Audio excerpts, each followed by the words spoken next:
महाराज हे माझं आराध्य दैवत आहे आपल्या सगळ्यांचं. त्यांच्या चरणांवर, त्यांच्या पायावर एकदा नाही 100 वेळा डोकं ठेवायला मी तयार आहे. 100 वेळा त्यांची माफी मागायला मला कुठलंही कमीपणाचं नाही वाटणार नाही. सिंधुदुर्गातल्या छत्रपती शिवाजी महाराजांच्या पुतळ्याच्या दुर्घटना विषयावर होती आणि त्यामध्ये अतिशय झालेली घटना अतिशय दुर्दैवी आहे आणि मनाला अतिशय दुःख देणारी आहे. कारण छत्रपती शिवाजी महाराज हे आपलं महाराष्ट्राचं आराध्य दैवत आहे आणि नेव्हीने जो कार्यक्रम 6 महिन्यापूर्वी तिथे घेतला होता तो पण एका चांगल्या भावनेने त्यांनी कार्यक्रम घेतला, त्याचं उद्घाटन झालं, लोकांना घेतलं. परंतु दुर्दैवाने तो शिवाजी महाराजांचा पुतळा जो आहे तो दुर्घटनाग्रस्त झाला आणि त्यासाठी काल एक महत्त्वाची बैठक आम्ही बोलावली होती आणि त्या बैठकीमध्ये उपमुख्यमंत्री देवेंद्रजी होते, त्याचबरोबर नेव्हीचे अधिकारी, वरिष्ठ अधिकारी होते आणि आपले सर्व अधिकारी होते.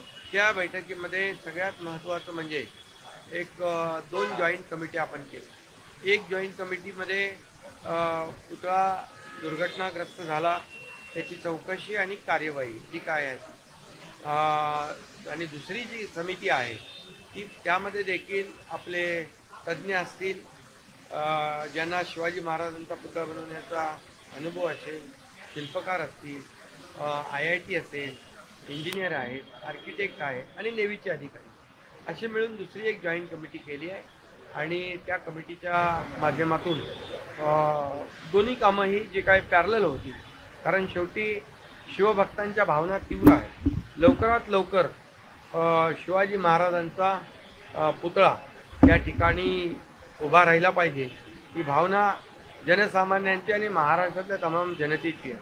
त्यामुळे त्याच्यावर जास्त आम्ही फोकस करतोय आणि म्हणून त्यावर अनेक जे शिल्पकार आहेत तेही तज्ज्ञ शिल्पकार एक्सपर्ट जे आहे त्यामध्ये त्यांनाही बोलवलं होतं. आजही मी काही लोकांच्या बरोबर बैठक घेतोय आणि तिथला जो क्षतिग्रस्त झालेला पुतळा जो आहे तो लवकरात लवकर उभा राहावा मजबूतीने आणि लोकांच्या मनातल्या भावना ज्या आहेत या भावना तीव्र असल्यामुळे त्याच्यावर जास्त आम्ही फोकस केलेला आहे. या घटनेबाबत आपण दिलगिरी व्यक्त मगाशी केली, तर मात्र दुसरीकडे पुतळ्याच्या उंचीबाबत प्रश्न आहे की उंची आता या पुतळ्याची आणखी दिव्य करणार का?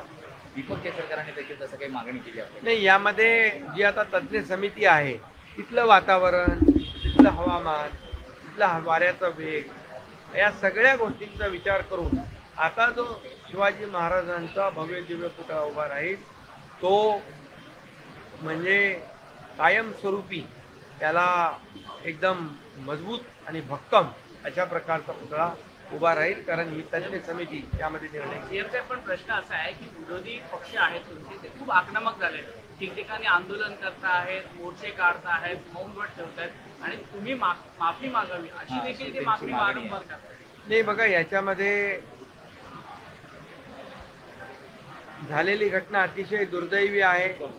नेव्हीने तो पुतळा उभारला चांगल्या भावनेने, परंतु दुःख देणारी घटना तर झाली आहे.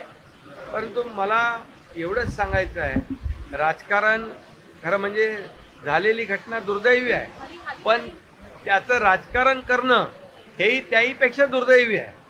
आणि म्हणून विरोधकांना तर अनेक विषय आहेत राजकारण करायला. छत्रपती शिवाजी महाराज ही आपली श्रद्धा आहे, अस्मिता आहे, आपलं दैवत आहे, यावर राजकारण करू नये. आणि जर म्हणाल आपण की अशी मागणी ते करतायत माफीची, तर छत्रपती शिवाजी महाराज हे माझं आराध्य दैवत आहे आपल्या सगळ्यांचं. त्यांच्या चरणांवर, त्यांच्या पायावर एकदा नाही 100 वेळा डोकं ठेवायला मी तयार आहे. 100 वेळा त्यांची माफी मागायला मला कुठलंही कमीपणाचं नाही वाटणार नाही, कमीपणा नाही. कारण छत्रपती शिवाजी महाराज हे आराध्य दैवत आहे आणि त्यांचा आदर्श घेऊनच, त्यांचा आदर्श ठेवूनच आम्ही राज्याचा कारभार करतोय.